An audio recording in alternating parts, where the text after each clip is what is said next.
오늘 우리가 지금 함께 읽은 본문의 말씀은 성령이 어떻게 보면 우리에게 어떤 역사를 하는가라는 걸 얘기해 주고 있어요. 니고데모라는 사람이 와서 물어봐요. 어떻게 해야지 구원받을 수 있냐고. 그랬더니 놀랍게도 예수님이 하신 말씀이 거듭나야 된다라는 걸 얘기해 주십니다. 거듭남의 가장 중요한 요소 중에 하나가 뭐냐면 초대교회에 나타나는 현상이에요. 뭐냐면 성령이 임했다는 거예요. 그러니까 성령이 임하지 않으면 변화가 있을 수 없겠죠. 그래서 오늘 우리에게도 필요한 건 뭐냐면 성령이 우리 가운데 임해야 된다는 거예요. 옆에 분에게 물어볼까요? 성령 충만하십니까? 근데 성령 충만하면 나타나는 흔적들이 있어요. 오늘 그것들을 좀 살펴보려고 합니다. 크리스천 저널에 보면 보고에 의하면 미국인 대부분은 자신을 기독교인이라고 생각을 한다고 합니다. 그러니까 미국인의 73%가 크리스찬이래요. 그리고 오직 20%만 종교가 전혀 없다고 얘기하고 6%는 이슬람, 불교, 유대교, 힌두교, 1%는 확신을 가지고 있지 않은 사람들이라고 얘기해요. 그래서 미국 성인의 73%는 종교적 신앙이 인생에서 매우 중요하다고 그들은 얘기합니다. 한편 신앙생활을 규칙적으로 하는 그런 미국인들의 그 숫자를 따져보면 상대적으로 적어지게 돼요. 그래서 교회 출석과 같은 변수가 첨가되게 되면 다수가 빠져버린다, 소수가 되고 말아요. 그래서 자칭 크리스찬이라고 이야기하는 사람들을 보니까 최소 한 달에 한 번 종교 의식처럼 참석하는 그들의 인생에서 그들은 지금 종교 의식이 중요하다라고 얘기를 하는데, 이 바나 연구자들에 의하면 그런 사람들, 다시 말해서 출석하면서 신앙생활을 하는 사람들을 실천적 크리스찬이라고 그들은 명명을 합니다. 근데 이 범주에 들어가는 미국의 성인들 따져보니까 31%밖에 안 되는 거예요. 그러니까 아까 73%가 크리스찬이라고 얘기는 하는데 31%밖에 교회를 가지 않는다는 거죠. 그러니까 미국 신앙의 정확한 이것이 현 주소다라고 평가를 하고 있습니다. 기도 합주의 창시자인 데이비드 브라이언트가 미국 교회를 평가하기를 매주 수많은 사람들이 교회에 출석하고 있다. 그런데 놀랍게도 그중에 50%는 구원에 확신이 없고 그중 95%의 신자는 성령의 인격과 성령의 사역의 내용을 모르고 있고, 그리고 미국 신자 2%만 전도하고 있다라고 얘기하는 거예요. 다시 말하면 성령의 역사를 모르는 신자는 신앙생활이 무엇인지 모른다는 것과 동일하다는 거예요. 성령의 역사를 모르면 전도도 못하는 거예요. 그러니까 성령의 역사를 아는 사람들, 전도하는 사람들 보니 2%밖에 없다는 얘기인 거죠. 이것이 어떻게 보면 우리 오늘날 신앙의 삶의 모습이 되고 있지는 않은지 우리는 경계해야 된다는 겁니다. 그래서 고린도전서 12장 3절 말씀입니다. 뭐라고 이야기하냐면 성령으로 아니하고는 누구든지 예수를 주시라 할 수 없느니라. 다시 말해서 예수님을 나의 구주라고 고백할 수 있는 사람은 누구냐면 성령에 의해서 고백하는 사람이라는 거예요. 그러니까 내가 그냥 나 예수 믿어 형식적으로 얘기할 수 있어요. 근데 진심으로 그를 영접하는 것, 다시 말해서 그 이름을 내가 믿는 것, 그 삶으로 들어가서 삶의 주인으로 모시는 것, 이 단계로 들어가는 것은 성령으로 인도해 주지 않으면 불가능하다라고 얘기해 주는 겁니다. 근데 오늘날 많은 사람이 지금 개인적으로 신앙생활을 하고 있어요. 무엇으로? 성령에 의해서가 아니라 개인의 의지로, 개인의 지식으로, 성경을 공부한 경험으로 어떻게 보면 신앙생활을 하려고 하는 거죠. 근데 어떻게 보면 이게 지속되기가 쉽지 않은 거잖아요. 교회 다니는데 이게 의식이 되고 어떻게 보면 책임이 되고 하면 결국은 신앙이라는 게 짐으로 여겨지는 사람들 우리가 많이 만나게 되는 겁니다. 또한 우리의 심령과 교회가 성령으로 충만하지 않으면 계속 어떻게 보면 비가 오지 않은 마른 가물은 땅에 그 어떻게 보면 거기 식물이 자라지 않듯이 또 그 있더라도 시들어 버리듯이 그런 삭막한 신앙의 삶을 살 수밖에 없는 것이고, 또 여러 면에서 어떻게 문제가 발생하게 돼요. 여기서 중요한 것은 성령의 임재가 중요한 거고 성령 충만을 받아야 한다는 겁니다. 다시 말하면 기계가 있어요. 근데 이것을 기름칠을 하지 않으면 어떻게 해요? 그러니까 돌아가요, 안 돌아가요? 돌아가지 않고 돌아가더라도 어떤 소리가 나요? 삐그덕삐그덕 소리가 계속 나겠죠. 그러니까 우리가 신앙생활도 그런 거예요. 그러니까 성령이 계속 우리 가운데 충만하게 임하지 않으면 계속 우리 신앙이 삐그덕거리는 거예요. 소리가 나고 문제가 발생되고 또 멈춰서게 되고 하는 일들이 발생하게 된다는 겁니다. 부부 사이에도 마찬가지예요. 성령이 임하지 않으면 우리에게 부부 생활에 있어서 기쁨이 있을 수가 없는 거죠. 감사가 사라져요. 직장과 사업장에서 똑같아요. 일하는 재미가 없어지고 삶의 의욕도 사라져 버리게 됩니다. 우리 구역들이 모이고 기관들이 모이고 각 팀들이 모입니다. 이 사역에도 마찬가지예요. 성령이 임하면 나의 신앙이 확실하고 소명이 생기고 방향이 분명히 만들어지게 되는데 이 사역에서도 어떻게 해요? 확신이 없는 거예요. 성령이 내게 임하지 않으면 영적 일에 확신이 없게 됩니다. 기쁨이 메마릅니다. 그리고 어떻게 처음부터 끝까지 나아갈 수 있는 신앙의 힘이 없게 되는 거예요. 다시 한번 묻습니다. 여러분은 과연 성령으로 충만하십니까? 대답을 안 하시죠. 옆에 분에 다시 물어봐줘요. 성령 충만하십니까? 성령 충만하세요? 네, 성령 충만하시기를 주님의 이름으로 축원드립니다. 마치 그렇지 않다면 지금 그림에 보면 전기 공급이 끊겨진 정전 사태가 일어나요. 그렇죠? 그러면 어떡합니까? 도시가 암흑이 되는 거죠. 모든 게 돌아가지 않아요. 전기가 끊어지면 어떡합니까? 여러분이 집에서 전기로 다 돌리는데 아무것도 할 수 없는 것도요. 요즘 밥도 지으려고 못하면 어떡해요? 전기로 해야 되는데 안 되고 안 되는 것들이 너무 많은 거예요. 신앙의 정정 사태도 성령 충만이 없으면 일어나게 된다는 거예요. 그냥 블랙아웃 되는 거예요. 아무것도 할 수 없어요. 그동안 해왔던 내 삶의 모든 것들이 어떻게 해야 될지 모르는 거예요. 왜냐하면 우리는 영의 사람들이기 때문에 그렇습니다. 자, 성령이 그렇다면 우리 가운데 임해야 된다는 건 너무나도 우리가 지금 잘 알게 되었어요. 그러면 성령이 우리 가운데 오시면 어떤 현상들이 흔적들이 나타나게 될까요? 그 첫 번째는 이렇게 얘기하고 있습니다. 영적 눈이 열린다는 거예요. 그러니까 성령이 임하면 우리 신앙생활에 너무나도 유익한 점이 하나가 뭐냐면 믿음의 눈이 열리는 거예요. 영의 눈이 열리는 거예요. 영의 것들을 보기 시작하는 것이고 영의 일들을 계획하고 꿈꾸고 그 일들을 어떻게 해요? 추진해 나갈 수 있는 은혜가 있게 되는 겁니다. 자, 그러면 영적 눈이 열려야 되는데 그러려면 필요한 게 뭐냐면 거듭나야 돼요. 다시 한번 옆에 분에게 물어볼까요? 거듭나셨나요? 예, 본문 말씀은 니고데모라고 한 사람이 등장을 합니다. 이 사람은요 바리새인입니다. 그리고 바리새인이란 당시 유대인으로부터 존경받는 영적 지도자의 위치에 있는 사람들을 얘기했고요. 그리고 유대 지도자라고 얘기했는데 개역 성경에서는 관원이라고 얘기를 해요.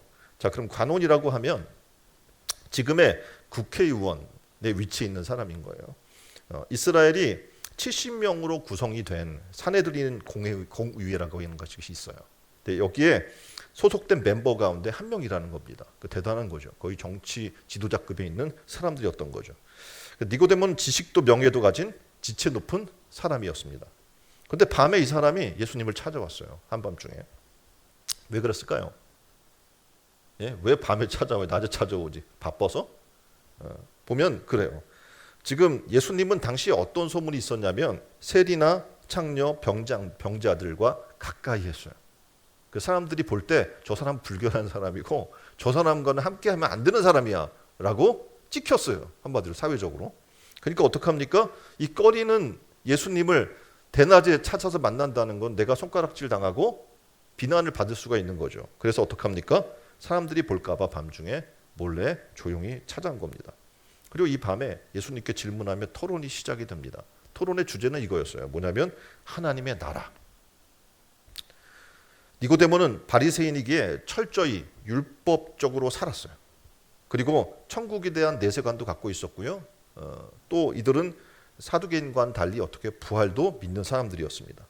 자신들이 믿는 신앙이 그래서 완벽하다, 문제가 없다라고 생각했던 사람인 거죠. 근데 문제는 뭐냐면 실제적으로 그의 영의 눈이 띄어지지 않은 거예요. 예수님의 말을 듣긴 들었는데 정확히 그것이 무엇인지를 모르는 거예요. 분명히 율법적으로 성경도 공부하고 다 공부한 사람인데 하나님 나라를 제대로 알지 못했어요. 이유는 영의 눈이 열리지 않았기 때문에 그렇습니다. 니고데모가 예수님을 찾아왔어요. 그리고 그 앞에 만일 그가 영적으로 깨어있는 사람이라면 한결같이 동일한 자세를 취하게 되는데 어떤 자세를 취하냐면 이렇게 해요. 무릎을 꿇고 저는 죄인입니다 라는 고백부터 시작이 되는 거예요. 만일 이런 고백을 했다면 나를 믿으라 라고 이야기를 했겠죠. 그런데 어떡합니까? 이 사람 표적을 얘기하면서 당신은 하나님으로부터 오신 사람이니까 내게 그 거듭남이 무엇인지를 가르쳐 달라고 지금 얘기하고 있는 거예요. 그래서 예수님이 이야기하는 거예요. 이 사람이 구원이 이미 임했고 거듭남의 그 은혜를 받았다면 거듭남에 대해서 얘기할 필요가 없어요. 그 율법을 공부했고 수많은 학자고 사회적 신분이 높은 그에게 다시 기초적인 거듭남을 얘기할 필요가 없겠죠. 근데 그는 어떻게 해요? 영의 눈이 열리지 않았어요. 그러니까 뭐부터 시작돼야 돼요? 거듭남으로부터 시작돼야 되기 때문에 예수님이 그에게 거듭남에 대해서 얘기해요. 3절에 예수께서 대답하여 가라사대 진실로 진실로 내게 이르노니 사람이 거듭나지 아니하면 하나님 나라를 볼 수 없느니라. 아멘.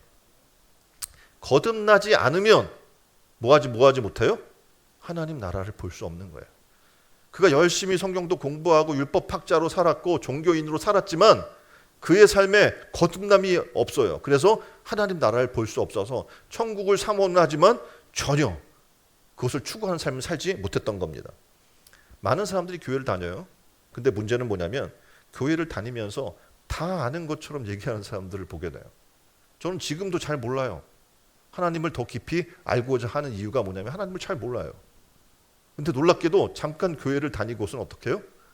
하나님을 다 아는 것처럼 얘기하는 사람들을 보게 되는 거예요. 굉장히 교만한 거죠. 장로님이 돼도 솔직히 뭐 하나님을 얼마나 알겠어. 그래서 직분이 올라가면 올라갈수록 더 겸손해져요. 왜냐하면 하나님을 내가 정말 모르는구나. 하나님을 알면 할수록 그분이 크고 위대하고 광대하고 놀랍다는 사실을 깨닫게 되거든요. 나는 정말 지식이 적고 하나님을 알기에 너무 부족한 존재라는 것을 깨닫게 되는 거예요. 세상의 초등학문과 경험으로는요, 하나님의 말씀을 이해하기 쉽지 않아요.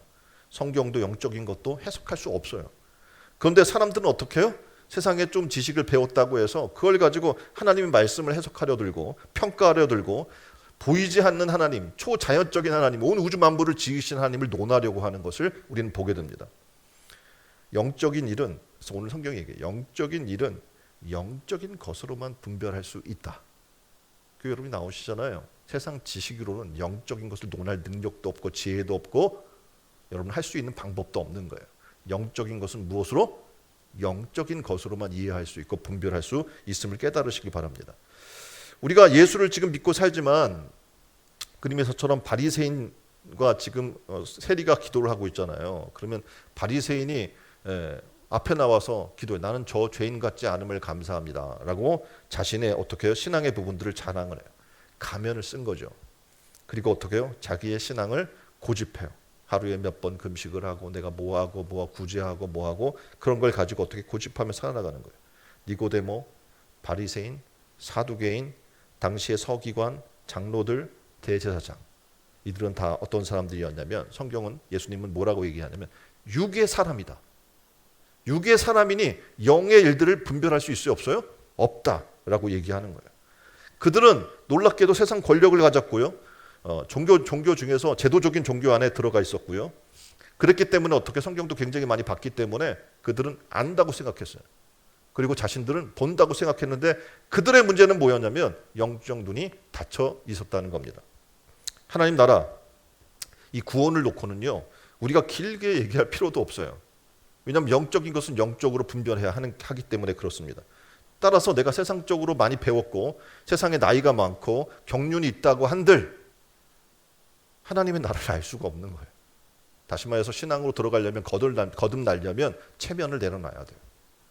나의 명예나 세상적으로 내가 이만큼이라고 하는 위치적인 가면을 바리새인과 서기관들, 오늘 등장했던 니고데모와 같은 사람들처럼 내가 알아. 아니까 내가 이거 설명해봐. 이렇게 얘기를 하는데 설명해도 알 수가 없는 거예요. 왜냐하면 영적인 일은 영적으로만 분별이 가능하기 때문에 그렇습니다. 다시 말하면 순전한 아이와 같은 믿음으로 돌아가지 않고는 거듭날 수 없다는 겁니다. 문제는 그동안 쌓였던 우리 세상의 지식, 세상의 경험, 세상의 것들로 우리는 무장돼 있어요. 그리고 그걸 놓지 않으려고 합니다. 그럼 어떡합니까? 문제가 발생하는 거예요. 영적 눈을 뜰 수가 없게 되는 거예요. 자, 아프리카에서 원숭이를 잡는 방법이 있습니다. 원숭이가 있는 곳에 가죽으로 만든 자루를 메어놔요. 근데 이 가죽은 자루의 입구를요, 원숭이 딱 손이 들어갈 정도로 어떡합니까? 좁게 만들어놔요. 그리고 그 안에다가 원숭이가 좋아하는 바나나인데 굉장히 단단한 바나나를 넣어놓습니다. 그러면 이 크고 단단한 바나나가 들어있으니까 원숭이가 와서 이게 웬 떡이야 하고 어떻게 합니까? 손을 넣겠죠. 예, 그리고 어떻게 할까요? 꺼내려고 하겠죠. 꺼내질까요? 안 꺼내질까요? 손은 들어가는데 바나나는 꺼내기는 쉽지 않은 겁니다. 근데 이 원숭이가 그러면 안 되면 빨리 포기하고 도망가야 되잖아요. 근데 어떻게 해요? 계속 그걸 빼려고 거기 매달려 있는 거예요. 사람이 와도 어떻게 그걸 빼려고 안 가고 거기 그걸 잡고 있는 거예요. 이거 바나나를 놓으면 손에 쉽게 빠져서 도망갈 수 있을 텐데 그거를 움켜잡고 자기 목숨이 위험한데도 어떻게 해요? 안 놓는 거예요. 어리석어 보이죠? 네? 근데 그게 우리의 모습이라는 거예요. 내가 움켜잡고 있는 경험, 지식, 내 성격, 내 습관, 세상의 욕심, 탐심 이런 것들을 예수를 믿는다고 하면서 여전히 움켜잡고 있어요. 그래서 어떡합니까? 주님이 오라 해도 갈 수가 없어요. 내 손이 여기 욕심, 탐심을 잡고 있느니라고 움켜져 있기 때문에 그렇습니다. 자, 그럼 어떻게 하면 원숭이가 살 수 있어요? 욕심을 버리면 되는 거예요. 걔를 놔버리면 돼. 어차피 내 거 아니야. 놔버리면 되잖아요. 근데 그거를 못 넣는 거예요. 그래서 결국은 잡혀 죽습니다. 영적인 눈이 열리지 않은 니고데모는 거듭남을 얘기할 때, 예수님이 거듭남을 얘기할 때 전혀 방법을 생각 못했어요. 4절에 이렇게 이야기해요. 니고데모가 이르되 사람이 늙으면 어떻게 날 수 있겠습니까? 두 번째 모태에 들어갔다 날 수 있습니까?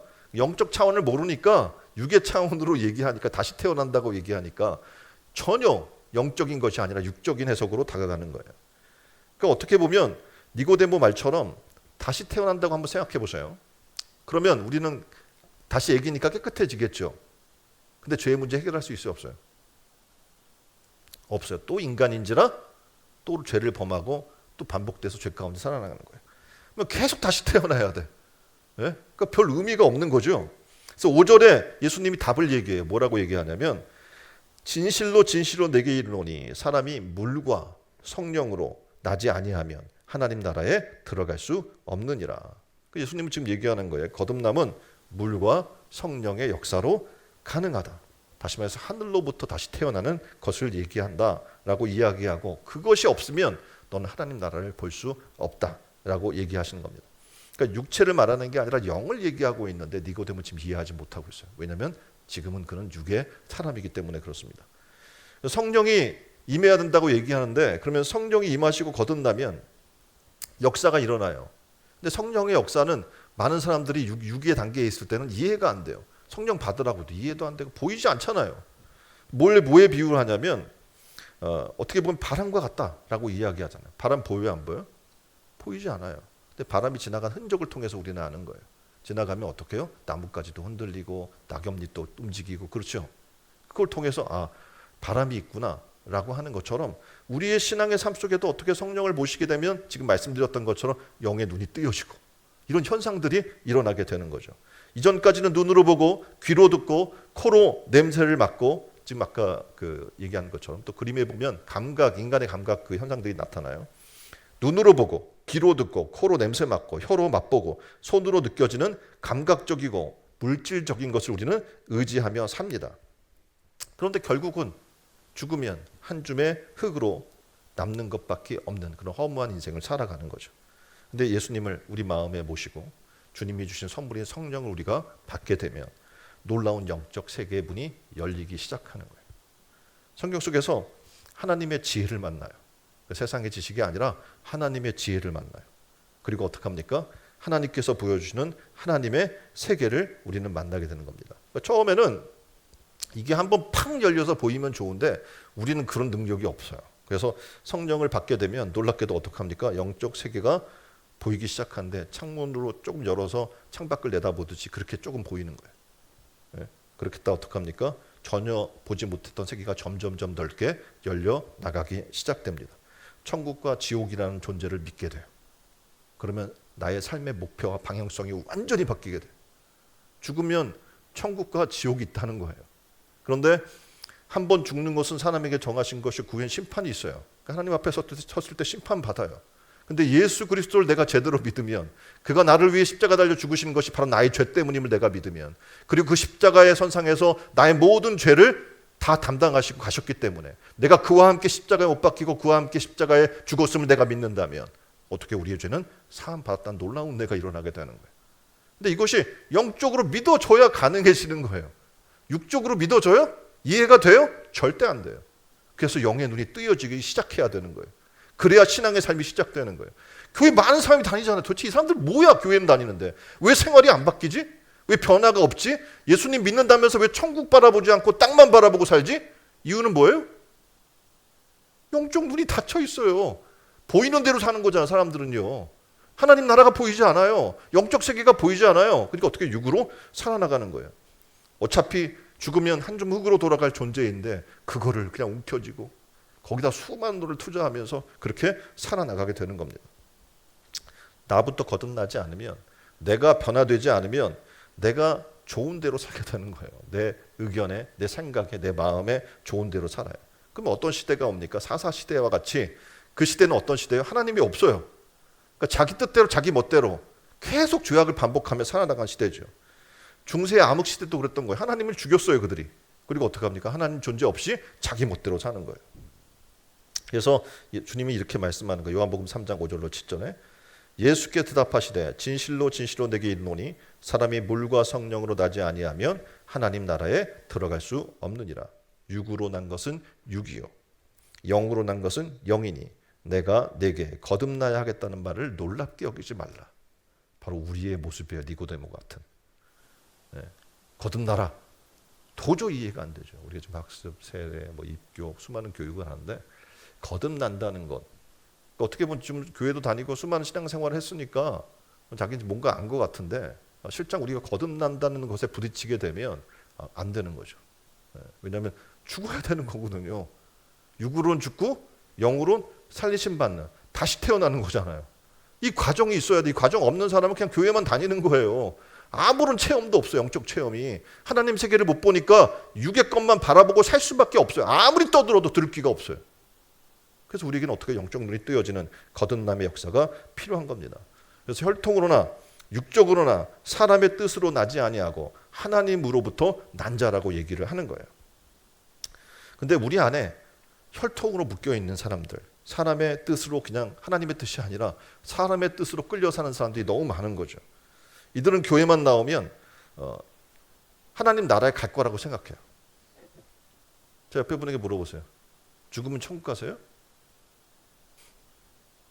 어떠세요? 천국 갈 거 확신하세요? 자기 자신이 없어요. 예? 믿음 없는 사람들이 더 이걸 천국 갑니다. 막 교회만 가면 천국 가는 줄 알아요. 천국 티켓을 따는 줄 알아요. 육신으로 살아요. 천국 간다는 사람들이. 말로만 그리스도를 영접했고 하나님 뜻대로 살지 않아요. 그리고 하나님의 자녀라고 입으로만 얘기해요. 영접하는 자, 곧 그 이름을 믿는 자예요. 영접했다는 것은 뭐 한 거예요? 예수 그리스도를 나의 구주로, 내 삶의 통치자로, 내가 이제 하나님의 나라인데 오셔서 나를 다스리는 왕으로 내가 모시겠다는 거예요. 나의 주도권을 내어드리겠다는 거예요. 영접한다는 거는 그분께 내 삶의 통치를 맡겼다는 거예요. 그게 뭐예요? 영접하는 거거든요. 그 일을 믿는다는 건 뭡니까? 그가 구원자라는 것. 그리고 그가 우리를 위해 십자가에 달려 죽으실 분이고 우리의 죄를 대속하신 분이라는 걸 믿는 거예요. 그럼 어떻게 되겠어요? 모든 나의 주도권이 그에게 가는 거고 내가 그의 핏값으로 산 존재가 된 거예요. 그럼 어떻게 되겠습니까? 그분 뜻대로 사는 거죠. 교회에 왔어요. 교회의 존재의 의미는 뭐예요? 교회의 머리는 예수 그리스도, 우리는 그의 몸이에요. 다시 말해서 우리 여기에 모여있는 우리는 그분의 몸이어서 하나님 말씀, 다시 말해서 머리 대신 예수 그리스도의 뜻대로 살고자 하는 사람들이 모여있는 거거든요. 근데 뜻대로 안 살아요. 그리고서 무슨 당신들이 교인입니까? 그렇잖아요. 그래서 우리가 깨달아야 되는 거예요. 회개해야 되는 거예요. 그리고 어떻게 해요? 하나님 말씀 듣고자 거듭나야 되는 거예요. 거듭나지 않고는 어떡합니까? 하나님 나라를 볼 수 없기 때문에. 정말 교회는 다니지만 불쌍한 사람이 되는 것이기 때문에 그렇습니다. 육에 속한 사람은 세상과 세상에 있는 것만 사랑해요. 삶을 보면 여러분이 사랑하는 걸 알지 않아요? 돈 사랑하죠? 돈으로 누릴 수 있는 거 사랑하죠? 그렇죠? 인간의 육신적인 사랑들을 나누죠? 얼마나 하나님 나라를 사랑합니까? 하나님을 사랑하십니까? 그의 말씀을 사랑하십니까? 비교도 안 되잖아요. 솔직히 교회 다니지만. 그것이 우리의 모습이에요. 여전히 육신의 정욕을 따라 살고 안목의 정욕을 따라 살고 이생의 자랑으로 살아나가는 우리의 모습이 과연 하나님 나라를 보는 사람들일까? 거듭난 사람일까? 의문이잖아요. 그래서 하나님 오늘 우리에게 얘기하는 거예요. 거듭나라. 거듭나야 하나님 나라를 볼 수 있다. 그러려면 필요한 게 뭡니까? 성령 받아야 한다 라고 지금 얘기해 주시는 겁니다. 하나님 나라를 볼 수 없으니 세상이 전부일 수밖에 없고, 세상의 눈으로 영적인 것도 어떻게 마구 재단해 자기가 평가해. 영의 것은 영으로 분별할 수 있는데 육의 사람이 자꾸 와가지고 영의 일을 분별하고 판단하려고 하는 겁니다. 이 바리새인 율법자들, 서기관들처럼.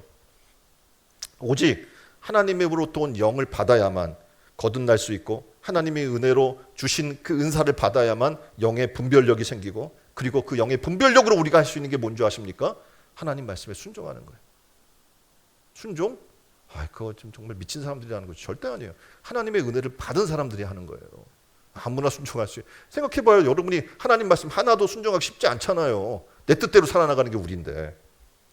성령이 우리 가운데 오면 그런 일들이 일어나는 거예요. 거듭나는 첫 번째, 거듭나서 영의 눈이 열리는 현상이. 두 번째 어떤 흔적이 있냐면 가치관이 달라져요. 뭐가 달라진다고요? 가치관이 달라져요. 6절로 8절에 이렇게 얘기해요. 육으로 난 것은 육이요 영으로 난 것은 영이니 내가 내게 거듭나야 하겠다는 말을 놀랍게 여기지 말라. 바람이 임의로 불매 내가 그 소리를 들어도 어디서 오며 어디로 가는지 알지 못하나니 성령으로 난 사람도 이러하니라. 아멘. 성령을 퓨뉴마라고 얘기해요. 헬라어로. 영이라는 말인데 바람이라는 뜻을 갖고 있습니다. 그러니까 영을 이렇게 생각하는 거예요. 바람이 아까 불면 나뭇잎이 움직이는 것을 보면 알듯이 성령의 역사도 그렇다는 거예요. 그러니까 예수님을 믿고 거듭난 사람으로 변화된 것은 마치 이 성령이 바람같이 임의로 부는 것과 같다는 거예요.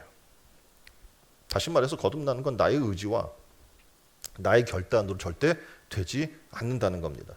오직 위로 내려부터 오는 성령의 역사로 말미암아 가능하다고 지금 얘기해 주는 거예요. 내가 교회에 나온 것도 내 의지로 나온 게 아니에요. 성령이 이끌어 주셔서 나온 거예요. 내가 예수 그리스도를 나의 구주로 영접하는 것도 내가 영접해서 되는 게 아니에요. 누가? 성령이 내 마음을 움직여 주셔야만 영접할 수 있는 마음이 생기는 거예요. 우리가 곰곰이 바람의 이치를 생각해 보면 이렇습니다. 바람이 부는 쪽으로 사람이 가요, 안 가요? 네. 바람이 밀려가는데도 배도 가는 거예요. 도시 달려있으면. 그렇죠? 그래서 이 쭉 바람에 밀려서 가는 거죠. 근데 만일 우리가 바람을 맞서고 가면 어떻게 해요? 힘들어요. 그렇죠? 바람을 맞서고 간다는 건 힘들어요. 눈도 제대로 뜰 수 없고 그 앞으로 나가는 것도 굉장히 저항이 심합니다. 자, 그러면 이 거듭난다는 것은 전적으로 성령을 의지할 때만 이루어진다는 얘기죠. 그 바람에 나를 맡기는 거죠. 그러니까 내가 어떤 방향을 정해서 내가 막 의지대로 가는 게 아니고 성령이 나를 이끄는 대로 가겠다고 나를 내려놓는 거예요. 그럴 때 어떡합니까? 성령의 역사가 일어나게 되는 줄 믿습니다. 오순절 마가의 다락방에 성도들이 모입니다. 근데 임하기 전에 다락방에 모여있는 사람들은 아직 부활하신 주님에 대한 확신이 없었어요. 그래서 두려워서 문 닫아놓고 벌벌 떨며 있었던 거예요. 그들은 어떻게 보면 구원에 대한 확신도 없어요. 예수 그리스도가 죽어버렸으니까. 그래서 어떡합니까? 그들은 두려워서 모여있는 거예요. 짐자리에. 이런 제자들에게 호련히 하늘부터 급하고 강한 바람이 임하게 됩니다. 근데 놀랍게 그 성령이 임하니까 이들의 두려움이 담대함으로 바뀌기 시작했어요. 이들이 하나님 나라를 보지 못했는데 하나님 나라를 보기 시작해요. 그러니까 어떡합니까? 죽어도 두렵지 않는 거예요. 문을 열고 뛰어나가서 이제 예수 그리스도의 부활에 대해서 얘기하기 시작을 하게 되는 거예요. 그 겁쟁이였던 베드로가 성령 받고 변화되어서 담대하게 하나님의 복음을 증거하기 시작하니까 3,000명이 구원받는 놀라운 역사가 하루에 막 일어나는 은혜를 만나게 돼요. 이게 뭡니까? 성령이 임하면 나타나는 거예요. 성령이 임하니까 우리가 삶의 가치관이 바뀌어요. 삶의 목표가 바뀌어요. 내가 무엇을 먹까 입을까 마실까가 아니라 하나님 나라를 위하여 먹든지 마시든지 살든지 죽든지 뭘 위하여? 크게 해봅시다. 하나님의 영광을 위하여. 자, 시작. 하나님의 영광을 위하여 살아나가는 거예요.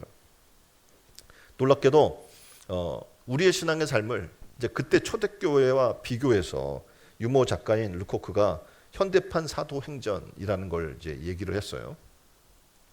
이렇게 여기에 글이 쓰여 있어요. 예루살렘 교회의 첫 예배 드림이라고 하는 광고가 떴대요. 그래서 120분 오니까 적어도 120명은 모여야 되는 거 아닙니까? 120명이 모일 줄 아는데 예배 출석한 사람이 거의 40명도 안 되는 거예요.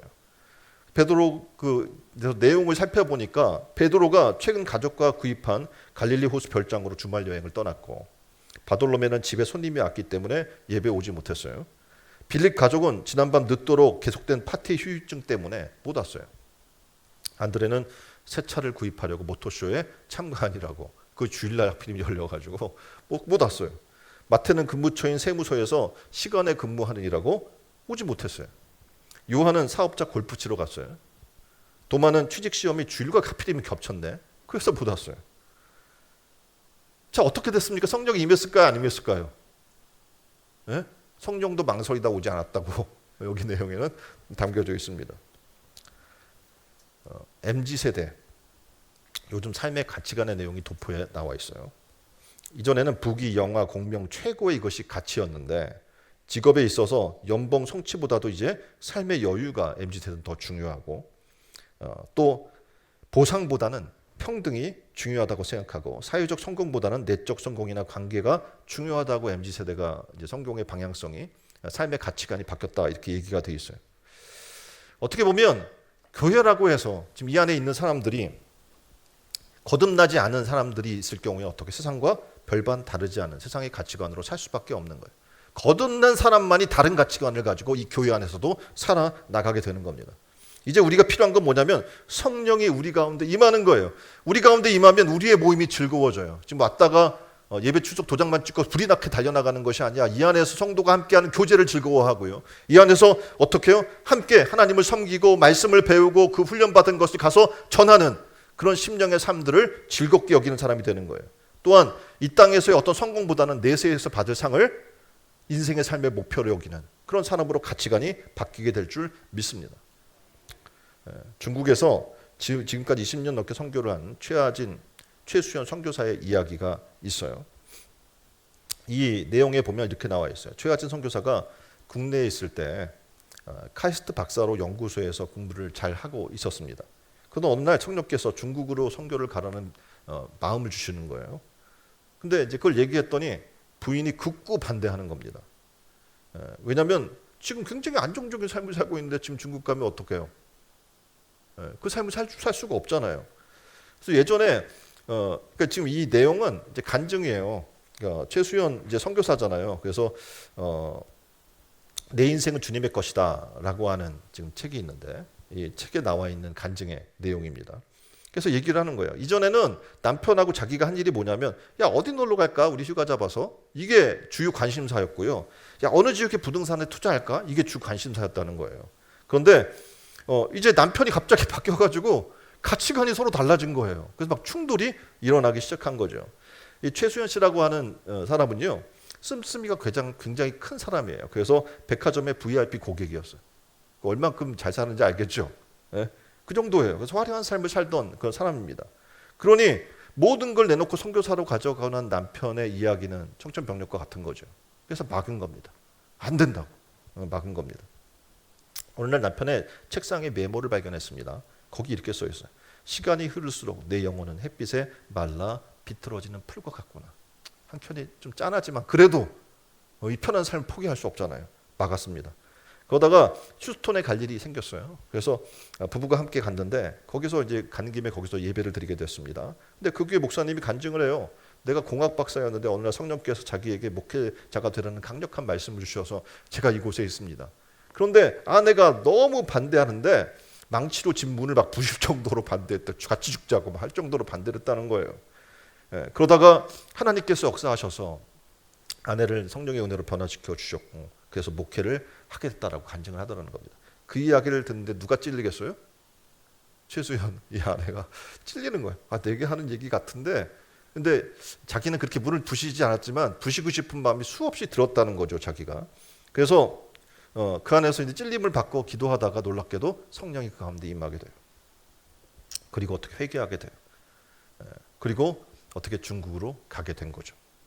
그리고 가서 백화점에서 이렇게 큰 손일 정도로 이제 섬기는데도 큰 손이 된 거예요. 밥을 해도 막 엄청나게 해가지고 막 사람들에게 나눠주고 그런 믿음의 큰 어머니가 됐다고 얘기를 합니다. 그러니까 육의 사람에서 성령의 사람으로 거듭난 거죠. 원래는 그래서 3년을 작정하고 선교사로 갔는데 이 아내가 더 열정적이어서 20년 넘게 지금도 하고 있다고 지금 얘기를 합니다. 이 책의 프롤로그에 이런 이야기가 담겨 있어요. 자기가 어느 날 이제 친구를 만난 거야, 중국에 선교하다가. 근데 친구가 이렇게 혹시 너 수연 아니니? 창거리를 사러 시장 갔다가 반가운 이제 친구를 만나게 된 거죠. 그것도 한국이 아닌 바로 중국에서. 그래서 중국에는 웬일이냐고 서로 묻는 거죠. 먼저 물었더니 그 친구는요, 남편이 선교하러 와서 선교사로 같이 왔다는 겁니다. 그래서 자기도 반가워서 그래? 나도 같은 목적으로 여기 와 있는데 라고 했더니 그 친구가 믿기지 않는 의아한 얼굴로 이렇게 질문하다는 거예요. 내가? 선교? 뭐 이렇게 그 질문을 하더라는 거예요. 네가 선교를 해? 막 이렇게 질문한 거죠. 그러니까 학창 시절부터 교회를 같이 다녔대요. 근데 그 친구가 본 이 친구는 어떻게 해요? 절대 그럴 친구가 아니에요. 백화점 VIP 회원이니까 막 노는 거, 먹는 거, 여행 가는 거, 사치스러운 옷 입고 이런 거 즐기는 사람이었는데 이 사람이 이렇게 말도 안 돼 이렇게 얘기를 한 거죠. 그러니까 이렇게 그녀가 생각할 때는 그거예요. 내가 예수를 믿고 가치관이 변하니까 내 주변이 나를 보고 어떻게 화들짝 놀라더라는 거예요. 예수님을 만나서 변화되고 가치관이 바뀌면 주변이 어떻게 변해요? 화들짝 놀래야 돼요. 근데 그대로야. 세상 사람과 다를 바가 없어. 그럼 어떡합니까? 교회 다녔었어? 이렇게 아마 역으로 질문을 할 수도 있습니다. 성령이 우리 가운데 오시면 주변 사람이 화들짝 놀랄 정도의 가치관과 삶의 변화가 일어나게 될 줄 믿습니다. 성령이 우리 가운데 오시면 우리 가치관이 달라지면 사람들이 나를 인정해도 좋고 인정 안 해도 상관없어요. 나를 칭찬해도 좋고 나를 손가락질해도 상관이 없어요. 왜냐하면 우리는 우리의 가치관이 이 땅에 있는 것이 아니라 오직 하늘나라에 있기 때문에 그렇습니다. 그리스도를 위한 고난을 즐거워하고 그리스도를 위한 조롱과 핍박이 오히려 우리에게 큰 상급이라는 기쁨이 다가오게 되고 성령이 이 시간 우리 가운데 임하시기를 주님의 이름으로 축원드립니다. 그래서 우리의 가치관이 변하기를 바랍니다. 하나님 나라가 우리의 삶의 가치관이 되기를 주님의 이름으로 축원드립니다. 자, 마지막 세 번째는 성령이 우리 가운데 나타나면 이런 흔적이 나타나게 돼요. 세 번째 흔적은 뭐라고요? 영으로 살고 성령으로 행하게 된다는 거예요. 말씀에 이렇게 얘기해요. 바람이 임으로 불매 내가 그 소리를 들어도 어디서 와서 어디로 가는지 알지 못하나니 성령으로 난 사람도 다 그러하니라. 우리가 바람 소리를 들어요. 아까도 얘기했잖아요. 바람이 어디서 와서 어디로 가는지 알지 못해요. 마찬가지로 성령으로 난 사람도 그렇다고 말씀을 드렸습니다. 임의로 분다는 것은 우리가 볼 때 그런 거지. 그러니까 바람이 임의로 부는 것처럼 보이는 거죠. 우리 육의 눈으로는. 근데 실상은 어떻게 합니까? 바람을 주관하시는 분은 다 아는 거예요. 임의로 부는 게 아니에요. 하나님의 뜻대로 움직이는 거지. 성령으로 난 사람도 그 소리가 들립니다. 결과는 알 수 있다는 얘기인 거예요. 다시 말해서 속으로 나도 모르는 사이에 하나님의 뜻을 의지해 살다가 보면 성령이 하시는 일이기 때문에 내가 인간적으로는 자각할 수 없을지 모르지만 우리는 삶의 결과를 통해서 발견하게 돼. 내가 주변에서 얘기해. 너 정말 진짜 거듭났구나. 얘 달라졌구나. 주변에서 갑자기 나는 그냥 사는 거야, 신앙의 삶을. 근데 주변에서 간만에 만나면 얘기하는 거야. 화들짝 놀라.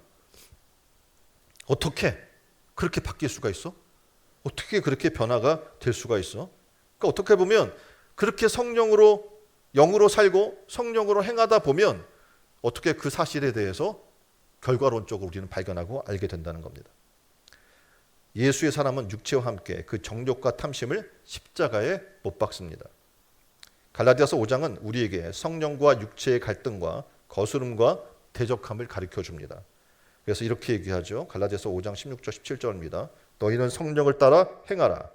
그리하면 육체의 욕심을 이루지 아니하리라. 육체의 소욕은 성령을 거스리나니 이 둘이 서로 대적함으로 너희가 원하는 것을 하지 못하게 하려 함이라 라고 얘기를 해주고 있어요. 그러니까 육체의 일은 현저하다고 그래요. 음행, 더러운 것, 우상숭배, 주술, 원수 맺는 것, 분쟁과 시기와 분냄과 술 취함과 방탕. 반면에 성령의 열매는 사랑, 희락, 화평, 오래 참음, 자비, 양선, 충선, 온유, 절제라고 얘기하고 있습니다. 그러면 이제 어떻게 해야 돼요? 성령으로 났으면, 거듭났으면 무엇으로 행해야 되는 거예요? 성령으로 행해야 되고 성령의 열매를 추구하는 삶을 살아야 될 줄 믿습니다. 이제 무엇보다 하나님의 뜻을 앞서는 삶을 살게 되는 거죠.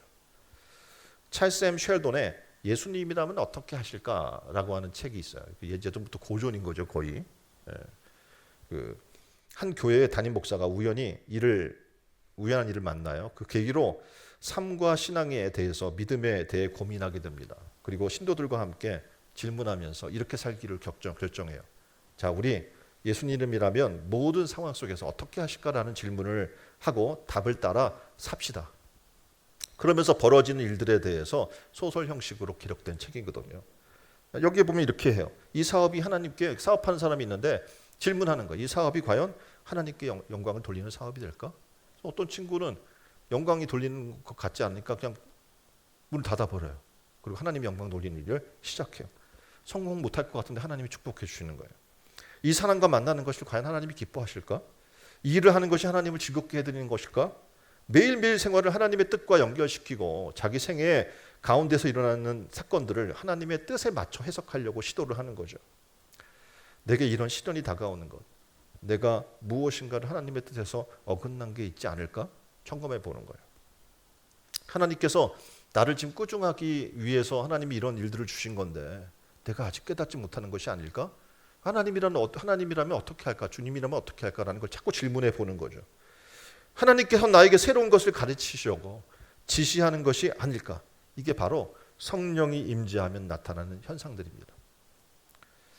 사마리아 여인의 이야기를 여러분이 아실 거예요. 우물가에 있는 이 여인이 어떻게 보면 세상 속에 너무 방황했어요. 세상에 낙도 없고 즐거움도 없어서 5명의 남편이 있지만 어떻게 지내는 그 사람들로부터 어떤 만족도 또 얻을 수가 없었어요. 근데 예수님을 우물가에서 이 여인이 만났어요. 그리고 놀라운 일이 생깁니다. 심령에 영생토록 솟아나는 생수가 그 안에 들어오게 된 거예요. 지금은 사람 낯을 피해서 뜨거운 낮에 사람들 다 자는 그 시간에 몰래 물을 길러 나왔는데 이제 어떻게 해요? 내 안에 성령의 마르지 않는 샘수가 흘러나오게 된 거죠. 놀랍게도 예수 그리스도를 영접하자 이 여인에게 성령이 임하고 이 여인이 변화됩니다. 그 여인은 그 자리에서 물동이를 던져버리고 마을로 돌아가요. 근데 그 마을에 있는 사람들이 그토록 지금까지 만나기 싫었어요. 왜냐하면 자기를 비난하고 욕하고 자기를 정죄하는 사람들이니까 보고 싶겠어요? 보기 싫었단 말이에요. 근데 그 동네 사람들에게 달려갔어요. 그리고 얘기합니다. 만나기조차 싫어했던 그 사람들에게 이 여인이 가서 자신이 만난 예수 그리스도를 소개하기 시작한 거예요. 닫혀있던 그 여인의 마음이 열렸어요. 무엇이? 성령이 그렇게 만든 거예요. 좌절했던 여인의 마음에 새로운, 메말랐던 그 여인의 마음에 이제 생수가 넘쳐나는 은혜가 임하게 된 거예요. 다시 새롭게 살아보겠다라고 하는 열정이 다시 불일듯 일어나게 된 거죠. 삶의 새로운 가치를 발견하게 된 겁니다. 그녀는 즉시 마을로 돌아가서 어떤 사람으로 바뀌냐면 전도자로 바뀌는 거예요. 하나님 우리를 거듭나게 하고 새롭게 해주시고 새 생명을 주신 이유는 뭡니까? 세상 끝까지 복음의 증인이 되라는 거잖아요. 여러분 지금 거듭났다면 여러분은 과연 그 일을 감당하고 있습니까? 감당하지 못하고 있다면 여러분 간구해야 돼요. 하나님 내게 성령을 주옵소서. 성령이 임하지 않으면 전도할 수 없어요. 그냥 사람을 감정적으로 계속 만날 수밖에 없는 거예요. 예수 그리스도를 영접할 때 이런 거듭남에 사마리아 여인과 같은, 우물가 여인과 같은 이런 변화가 일어나게 되는 겁니다. 로마서 8장 6절에 이렇게 얘기합니다. 육신의 생각은 사망이요 영의 생각은 생명과 평안이니라. 아멘. 아브라함도요 더 나은 본향을 향해 나아가니라고요. 친척 본토 아비집을 버렸어요. 하늘에 있는 것을 사모했고 모세도 상 주심을 바라보다가 어떻게 해요? 그리스도를 위하여 받는 수모를 애굽에서의 모든 보화보다도 더 큰 재물로 여길 수 있는 믿음의 눈이 열린 거예요. 성령으로 거듭난 사람들은 한결같은 이런 특징을 갖고 있는 겁니다. 자, 여러분은 어떻게 살겠어요? 성령으로 거듭난 새로운 사람의 역사가 있기를 주님의 이름으로 축원드립니다. 우리 기도했으면 좋겠어요. 이 시간 하나님 우리도 이렇게 거듭나서 하나님 영의 눈이 열리고 가치관이 변화되고 영으로 살고 성령으로 행하게 되는 성도들이 되게 해달라고 다 같이 한 목소리로 기도하겠습니다. 사랑과 은혜가 풍성하신 하나님, 이 시간 우리에게 하나님 성령을 부어 주옵소서. 초대교회와 같은 영적 변화가 우리 가운데 일어나서 영의 눈이 열리고 가치관이 변화되고 영으로 살고 성령으로 행하게 되는 성도들이 다 되게 하여 주옵소서.